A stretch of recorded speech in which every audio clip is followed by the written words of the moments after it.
Hey guys, Anders here with a weekly update on Black Desert Online. Patch just hit today, and with it we got a couple holiday events starting, as well as some mechanic changes for classes and life skills. The Yeti event from last week is still running, so if you haven't had a chance to kill the Yeti boss, you still have a chance to kill him, though I've since given up, as both times he took close to an hour to take down. Rewards are just not worth it in my opinion. A new event is back. You'll see Grandpa Cron flying around in the major cities dropping random presents. He gives some really nice furniture and glamour items, so if you want to get those limited seasonal items for free, I'd suggest taking some time and chasing Grandpa around Heidel or whatever major city you're in. There are more than one this year, so you'll have a better chance to get the items. The most shocking event has to be the memory fragment event that lasts until the 3rd of January. You have a chance to get memory fragments from killing monsters, fishing, and gathering. The event page says memory fragments will drop heavily, but after an hour gathering, I received just one, and after an hour grinding, I received another one. Not exactly what I would call a good drop rate. Other people may have better or worse luck, but rest assured guys, they do indeed drop. The low drop rate is a bummer, but honestly I'll take anything over not having a memory fragment event in the first place. But who knows, maybe we'll see this as a returning drop event like Blackstone events we have from time to time. Now finally, on top of those events, we also get the golden items event, which gives us a chance to get golden daggers, golden backpacks, and golden coelacanths from killing, gathering, and fishing respectively. For the hour I gathered, I received 0 backpacks, but 1 dagger from killing the mob ironically. After the hour I grinded, I received 1 dagger, so it looks like the drop rate is about the same it's always been. If you have the Camasylvian Blessing or any of those left over, I highly recommend using them for these events, as you'll get the most out of your Camasylvia Blessing. Another thing to note is the lack of desert debuff for the duration of these events, so you saved yourself some waters and teas if you're planning on grinding over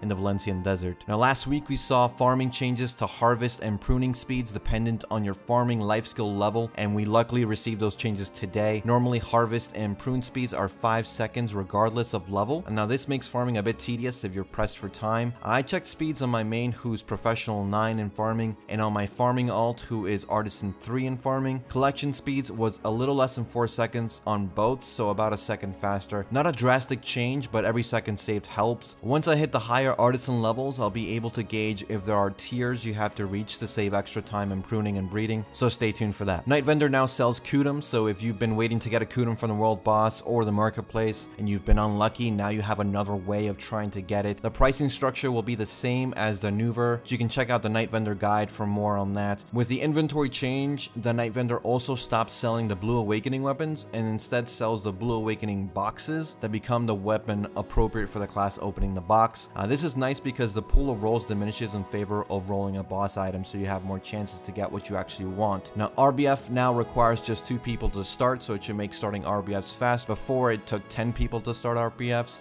so that's a nice change. Fairy Powder is now a trash item you can obtain while gathering, so it sells for 10k silver and basically just makes gathering even more profitable. I didn't think gathering needed a buff, but more silver is always nice. Now new Pearl Shop items as usual for this time of the year, and 1 new rare pet RNG box that has a chance to give you a tier 4 pet. The pets look cool, but I don't really understand the timing of this. It wasn't that long ago people were losing their minds over RNG loot boxes. Not sure what the devs or Cacao was thinking. Personally, don't find it too pervasive since I bought my share of RNG boxes back in my Terra days. If you really want the unique pets, go for it. Worst case is you get a tier 1 pet, though if you're just buying 1 box, it might not be worth it since you need the same type of pet to breed, and the only way to get those pets is through this box, and it's random. The pets do look cool though and are actually hefty in size, but if you already have pets, there's really no functional difference. If you're new to the game though and want to shell out some money on pets, well then this is an alternative to straight purchasing individual pets. That's enough on the rare pet boxes. You can form your own opinions, and if you do want to buy some Pearl Shop items, we've received 2 coupons for any items apart from obviously the Pearl boxes, 20% off and 10% off respectively. You also get a Santa hat for buying Pearl boxes, by the way. It looks exactly the same as the one that Grandpa Cron dropped, so you're not really missing out if you don't want to buy pearls. Now make sure you talk to your Black Spirit and collect your free maid courtesy of the developers as a holiday gift. You can choose between storage maids and transaction maids. If you you don't have a transaction maid, I do recommend you absolutely choose a transaction maid, as having at least one makes your life a whole lot easier. And finally, we received some class changes, most notably Ninja and Kuno receiving some major PvE buffs. Base AP for both classes have increased by 21, which means you'll do quite a bit more damage in PvE. They scaled the PvP damage back to compensate, but don't worry, it works out to Kuno and Ninja doing the same amount of damage in PvP as they did before this change. Now before I go, I wanted to let you know the devs have placed a commemorative NPC Sandara in memory of a BDO player who passed away this year. You can purchase a lily from the NPC and hand it to Sandara near Valtara Mountains for a 1-hour buff. Honestly, a kind-hearted gesture from the part of the developers, and it's nice to see.